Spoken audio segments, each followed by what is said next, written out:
Bumbas, krāsas, spēles, lelles, mašīnas un vietas, tutas lietas. Sveiks! Mani sauc Tuta, un paskat, kāds man īpašs ciemiņš šodien ir. Iepazīsties, tas ir Olijs. Mēs šodien bijām pastaigāties. Viņš teikt ir nedaudz piekusis un grib atpūsties. Jā, mazais daudzoņa. Sunīšiem ļoti patīk viņam pakasa puncīti. Jā, viņš paskat, kā smējās. Paskat, kādas foršas ķepiņas. Redzi, kādas sunīšiem ķepiņas ir. Ai! Pagaid, lapsiņ, nebaidies. Olijs grib tikai tevi appostīt. Kucēniem ir ļoti laba oža, tā ir pati svarīgākā maņa, ar kuru tie iepazīst pasauli. Tā viņi saprot, vai priekšā nedraud kādas briesmas. Suņiem ir arī ļoti laba dzirde, tie saspicē ausis un var dzirdēt ļoti tālu. Un kucēniem ļoti patīk spēlēties ar savām mantiņām. Spēlējoties kucēni ne tikai rotaļājās, tie arī izzina pasauli. Piemēram, kāpt pāri šķēršļiem un sekot man. Svarīgi maziem kucēniem iemācīt, ka nedrīkst graust rokas saimniekam. Paskat, kā viņš luncina astīti! Tu redzēji? Vai tu zini, kāpēc sunīši luncina asti? Tā viņi parāda, ka viņi jūtās priecīgi un ir drošībā un ir gatavi spēlēties un darboties. Hop, kur manta? Jā, nes apakaļ. Nes šur mantiņu. Tu pats nāksi, rausis mazais. Ir ļoti labi sunīšiem iemācīt dažas komandas, lai viņi labāk mūs var saprast. Suņi jau nerunā cilvēku valodā. Un ja mēs viņiem sakam, lūdzu, atnāc sunīt, viņš jau nesaprot, ko mēs sakam.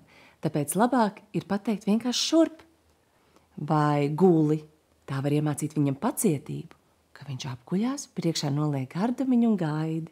Un saka gaidi. Paskrīsimies, kā viņam izdodas. Sēdi. Malacīs! Malacīts, labs puika. Kucēniem patīk, ja viņus uzslavē. Tev patīk, ka tevi uzslavē? Mums visiem patīk, ka mūs uzslavē par labu darbiņu. Oli, šurp! Šurp komanda ir ļoti vērtīga, tā ka iet staigāties ar sunīti ārā, lai viņš zina, ka nedrīkst iet pāri ielai, ka jāpagaida, vienmēr jānāk apakai pie saimnieka. Mana kurpe, pagad, nē, nevajag graust kurpes. Ļoti svarīgi ir iemācīt sunītim atdod. Citreiz viņš pagrāb kurpi, zeķi, vai kādu citu apģērbu gabalu, vai varbūt tavu mīļāko mantu. Būtu jau diezgan bēdīgi, ja sunīts to saplosītu spēlējoties, vai ne? Viņš jau neko ļaunu negrib, viņš tikai rotaļājas. Bet tad var pateikt sunītim atdod. Iedod gardumiņu, un tā iemācīt, ka vienmēr mantiņas ir jādod, tās, kas nepieder viņam. Jā, tev taisnība, lapsiņ. Sunītim vajag iedot padzerties. Vai tu zini, kas būtu piemērotākais dzēriens sunītim? Tieši tā, ūdens. Sunim nevar dot nekādas limonādas un sulas, vai ne? Jā, jo tad sunītim var izkrist spalva. Nečurp, draudziņ.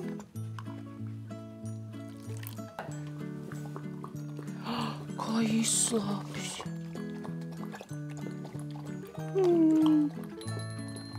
Tad, kad māca sunīti, vislabāk ir iemācīt vienu vārdu, jo, ja saugs daudzus vārdus reizē, viņš var apjukt. Viņš tev buči iedeva, lapsiņ. Tu satraucies? Jā, pareizi, nevajag bāzties suņiem virsū.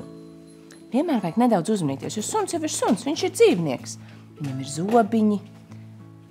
Olijam vēl ir tikai piena zobi, tie mainīsies. Bet tie pienzobi ir ļoti, ļoti asi. Pēc tam īstie zobi vairs nebūs tik asi. Oli! Beidz graust, atdod.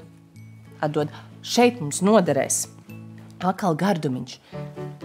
Paņemot suņa gardumiņu, ķepā, viņš to saodīs, atdod, malacīs, un tā viņam var iemācīt komandu atdod.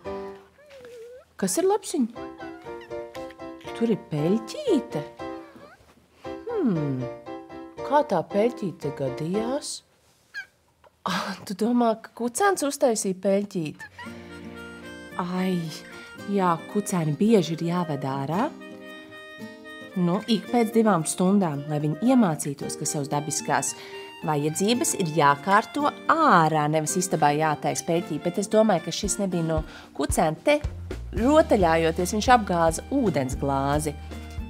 Ja tev arī ļoti gribētu uz sunīti, tad ņem vērā to, ka sunīšiem tiešām ļoti bieži ir jāiet ārā, ar viņiem ir jārotaļājās, viņi ir jāmāca. Labi, vai tu esi gatavs iet ārā? Jā, tu esi gatavs iet ārā, mīkstā manta. Hopā, nu, mums ir laiks doties pastaigāties. Tiekamies parkā. Atā! La la la la la la la la la la la. Tutas lietas.